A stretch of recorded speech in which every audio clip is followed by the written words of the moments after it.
This is a review of the MCm5 Muddy Micro Chorus Pedal from Guyatone. It's a very versatile unit. You can get old chorus sounds, you can get new modern sounds out of it, all in one pedal, which is what's so great about it. I'll be using a Monaric Lotus Studio Extreme guitar through a Fender Blues Junior amplifier with just a little bit of reverb on my sound. So let's get to it. The MCm5 has 3 typical knobs that run right across the top of the pedal, and they are level, depth, and rate. Now the level is just simply going to adjust the overall volume of the unit. The depth control is going to adjust the depth of the chorus sound, and the rate is just going to control the speed of the chorus. And you can adjust this from a very slight shimmer on your guitar to a really crazy kind of warbling effect like you're under the water. Down below here we have something called a wave switch, and that simply goes between a sine at the top here, in the middle is a triangle wave, and at the bottom is a square wave. And they all produce a slightly different characteristic to your tone, and I'm going to get into that more when I do the actual demonstration of this pedal. And then next to that you have an FX level. The FX level is just going to control the amount of chorus that's going to seep into your sound. So you have control counterclockwise to bring in just a slight shimmer to your sound to kind of clean it up a bit, and then of course you can have the full effect by turning it fully clockwise. In keeping with the thinking with all of the pedals from Guyatone, of course they keep them small, and then they put all of the input-output jacks and the power right across the top, so you have more space on the sides. If you want to put more pedals on your board, you can certainly do that. There's also, like all of the Guyatone Muddy Micro pedals, they have something called a stomp guard that comes across here. I took it off for purposes of this demonstration, but you can see where these screws are.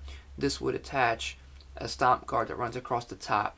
This just simply protects the smaller buttons down here from your foot, in case you come down and you slip and you accidentally hit the buttons. They'll stay intact and they'll stay in place where you want them. And also, in case your toe slips up and hits these knobs up here, they won't turn during the course of a performance to a setting that you don't want. Right now, the way I have this set up is with the level just about halfway up here, and I have the depth pushed fully clockwise, and the rate is just up slightly, just a hair. This is the way I like to use this for a real general effect. I have the wave switch up on the sine wave, and I just play a little bit of this for you.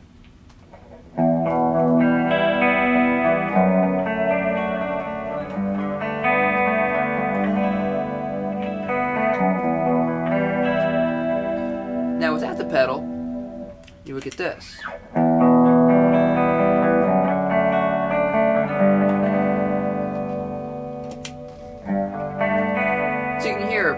Provides a nice little shimmer to the sound, maybe even cleans it up a little bit. Just really sounds sweet. And then of course I can bring the rate up even more. I'll just hit some chords here.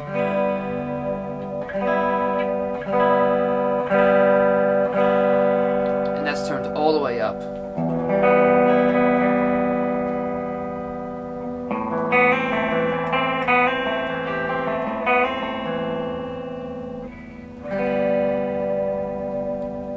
That's just about halfway up. Now what I'll do here is I'll pull the depth back a little bit.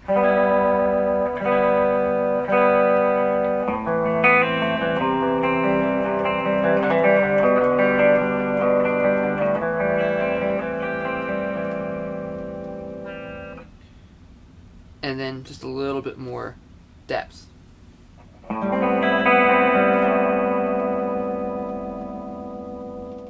This next setting will be on the triangle wave, using the middle mode here on the wave switch. And I'm going to start off with one setting that I like to use, and this is with the depth all the way up, and I have the rate up just a slight bit here. Play some chords for you.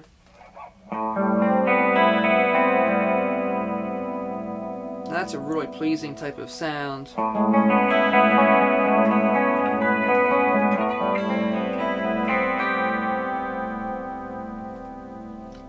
And now what I'll do is I'll kind of make this a little more extreme so you can hear how the triangle really differs from the sine wave. And I'm just going to push this all the way up. And I find this is really good for if I want to play some wacky lines on the guitar, something like this. You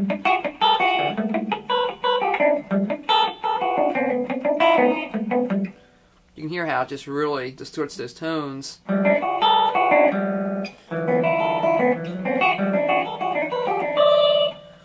So if I'm going for a really interesting, maybe something in the background, something to maybe sweeten up what else is going on, and maybe it's a breakdown section in a song, this may kick in.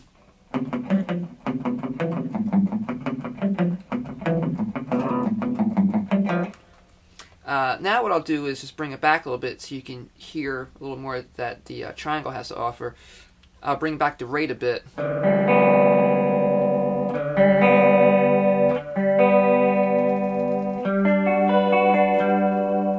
So I think right around there is really useful for the chords. I can even bring up the rate a little more. That can still be very useful.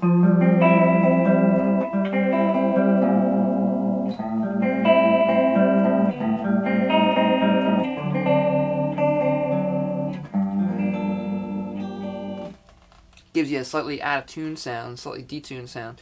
And now I'll bring back the depth just a little bit too now. And then maybe we'll rock in the rate a bit more. I find when you're on the triangle, if you're playing chords, it's really useful to have the depth down a little bit and the rate slightly higher.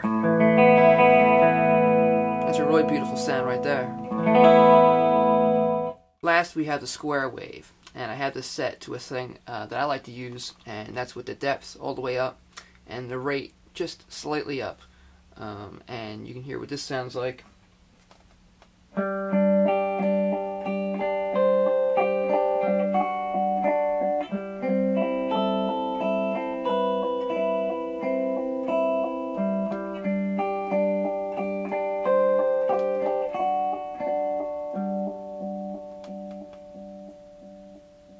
So it gives you a really neat time-based type of sound, and I can turn the rate up a little bit more, and it goes faster. So the time-based effect now can really quicken to a point where it sounds very warbly.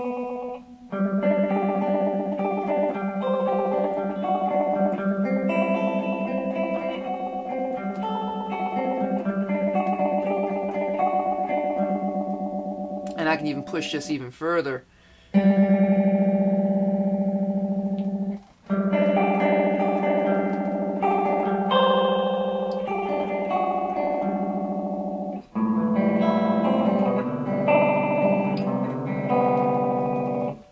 And then I can bring the depth back a little bit more, and the rate,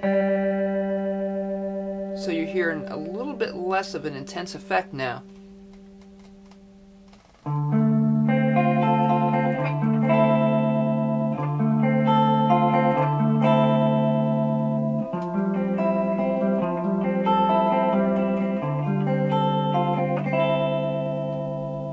And I can even bring the depth down even more and push the rate up.